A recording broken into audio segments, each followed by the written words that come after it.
High everyone, welcome to my channel Salma blogging and cooking. আশা করছি আপনারা সকলে ভালো আছেন, আমিও ভালো আছি। আজকে আপনাদের কাছে নিয়ে চলে এলাম এই গরমে তৃপ্তি করে সেরা কম মশলা দিয়ে ঝিঙে আলু বড়ি রেসিপি।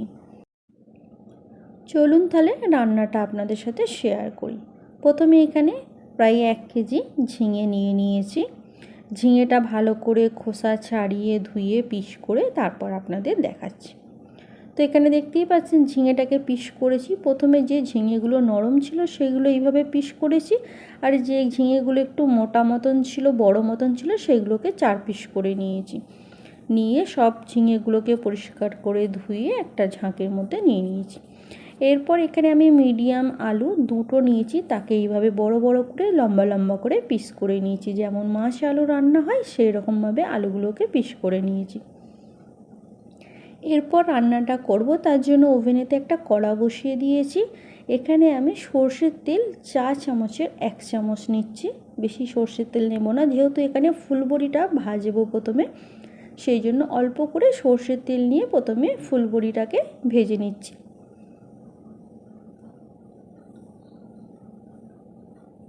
তো এখানে ফুলবড়িটা বেশি কড়া করে ভাজবো না, হালকা করেই ভেজে নেব। তো এখানে বড়িগুলো ভাজা হয়ে যেতে আমি একটা প্লেটের মধ্যে তেল থেকে সব তুলে রেখে দিচ্ছি একটা প্লেটে। কাছ থেকে একটু দেখিয়ে দিলাম। এরপর আবার অল্প করে একটু তেল দেব, দিয়ে যে আলুগুলোকে রেখেছিলাম আলাদা করে, সেই আলুগুলোকে তেলের মধ্যে দিয়ে তাতে অল্প করে একটু হলুদ গুঁড়ো দিয়ে আলুগুলোকে ভেজে নেব। তো আপনারা সবাই জানেন মোটামুটি কম বেশি যে ঝিঙে নরম তাড়াতাড়ি সেদ্ধ হয়ে যায়, আর আলু হচ্ছে একটু সেদ্ধ হতে দেরি হয়। সেই জন্য আলুটাকে যদি এইভাবে আগে ভেজে নেওয়া যায় তাহলে রান্নাটাও খুব সুন্দর দুর্দান্ত হবে, আর আলুগুলোও বেশ ভালোভাবে গলে যাবে। এইভাবে আলুগুলোকে আমি ওলটপালট করে ভেজে নিলাম। ভাজা হয়ে যাবার পর আমি আলুগুলোকেও একটা প্লেটের মধ্যে তুলে নিচ্ছি।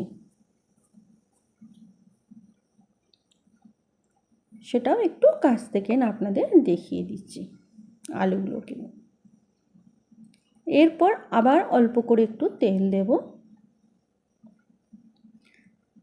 এরপর এখানে অল্প করে একটু কালো জিরে দিয়ে দিচ্ছি, আর একটা কাঁচা লঙ্কা দিয়ে দিচ্ছি ফোড়নের জন্য, আর সাথে একটা বড় সাইজের পেঁয়াজকে কুচি করে কেটে রেখেছিলাম সেটা দিয়ে দিচ্ছি। দিয়ে একটু ভালো করে নাড়াচাড়া করে পেঁয়াজটাকে হালকা ভাজবো।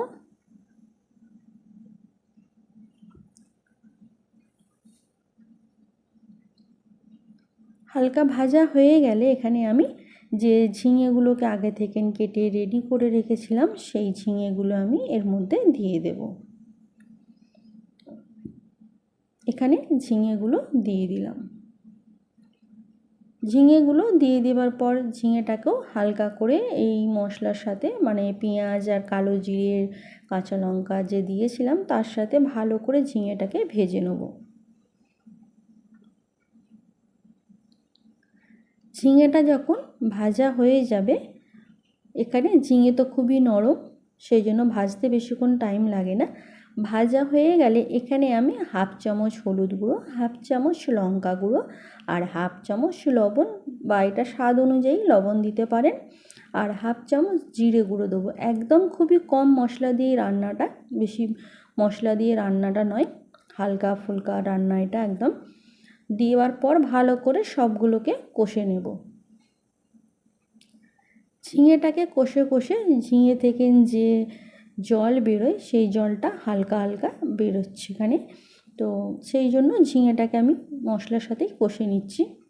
এরপর যে আলুগুলোকে ভেজে রেখেছিলাম সেই আলুগুলো এর মধ্যে দিয়ে দিচ্ছি, দিয়ে আবার একটু ভালো করে ঝিঙে আলুকে একসাথে মিশিয়ে কষতে থাকবো।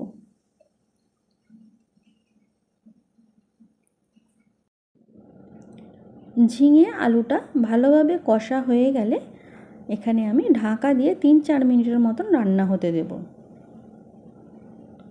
3-4 মিনিট পর এখানে আমি ফিরে এলাম। তো এখানে দেখতেই পাচ্ছেন ঝিঙে থেকে আর জল বেরোয়নি, ঝিঙেটা যা জল বেরোবার সব বেরিয়ে শুকিয়ে গেছে। তো আবার একটু নাড়াচাড়া করে এখানে আমি জল দিয়ে দিচ্ছি, প্রায় 1 বাটি জল দিয়ে দিলাম। দিয়ে ভালো করে নাড়াচাড়া করে ঢাকা দিয়ে আমি 5 মিনিটের মতন রান্না হতে দেব।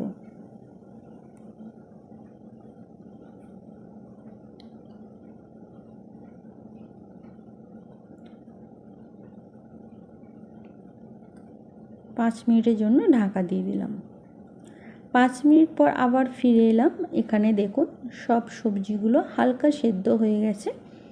আলুটাও একটু দেখে নিলাম, এখানে আলুটা হালকা সেদ্ধ হয়ে গেছে। এরপর যে বড়িগুলোকে আগে থেকে ভেজে রেখেছিলাম সেই বড়িগুলো এর মধ্যে দিয়ে একটু নাড়াচাড়া করে নিয়ে আবার ঢাকা দিয়ে 3 থেকে 4 মিনিটের মতন রান্নাটা হতে দেব। 3 থেকে 4 মিনিট পর আবার ফিরে এলাম। এসে আপনাদের রান্নাটা দেখাচ্ছি। এখানে কত সুন্দর হয়েছে, সব সবজিগুলো সেদ্ধ হয়ে গেছে, আলুটাও সেদ্ধ হয়ে গেছে। এখানে আমার রান্নাটা কমপ্লিট হয়ে গেছে। এরপর ঝিঙে তো আপনারা সবাই জানেন খুবই মিষ্টি হয়, তো সেই জন্য ঝিঙেটা একটু রান্নাটাও মিষ্টি মিষ্টি মতন হলে আরও ভালো খেতে হয়। সেই জন্য এখানে আমি 1 চামচের মতন চিনি দিয়ে দিলাম। এটা অপশনাল, আপনারা চাইলে দিতেও পারেন আবার নাও দিতে পারেন। তাহলে আজকে আপনাদের সাথে শেয়ার করে ফেললাম এই গরমেতে তৃপ্তি করে খাওয়ার মতন ঝিঙে আলু বড়ি রান্না বা রেসিপি। ঠান্ডা করে নিয়ে আমি একটা প্লেটের মধ্যে সার্ভ করে নিলাম। গরম ভাতের সাথে এই রান্নাটা একদম জমে যাবে। পারলে আপনারাও একবার বাড়িতে অতি অবশ্যই বানাবেন। আর এই ভিডিওটি ভালো লেগে থাকলে আমার চ্যানেলটা সাবস্ক্রাইব করবেন, নোটিফিকেশানটা অন রাখবেন। ভালো লেগে থাকলে লাইক কমেন্ট শেয়ার করবেন। আজ এই পর্যন্তই। আবার আপনাদের সাথে দেখা হবে কোনো একটা নতুন রেসিপির ভিডিওতে। ভালো থাকবেন, সুস্থ থাকবেন, নিজেও ভালো থাকবেন, অপরকেও ভালো রাখবেন। Thanks for watching my video. Take care.